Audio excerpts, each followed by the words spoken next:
Для некоторых учащихся третьей школы селения Нестеровская праздник День знаний был ознаменован одним из самых главных событий в жизни каждого подростка.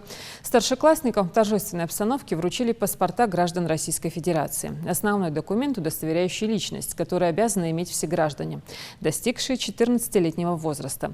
С этого момента их отношение к жизни станет намного серьезнее, но уверены сами ребята, ведь такой документ обязывает впредь быть более ответственными. Так как я получила свой паспорт, и я стала гражданином Российской Федерации.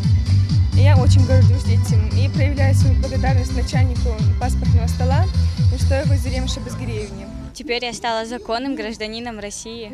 Это очень волнующе и ответственно. Взрослая жизнь, экзамены, дальше уже на себя полагаться надо. А куда ты хочешь поступить? Я хочу поступить в институт на таможника. Паспорт гражданина России – это своего рода билет во взрослую жизнь. Вручение такого важного документа побуждает молодежь задуматься о выборе своего места в современном мире, достойной сферы приложения сил и как применить полученные знания на благо своей Родины.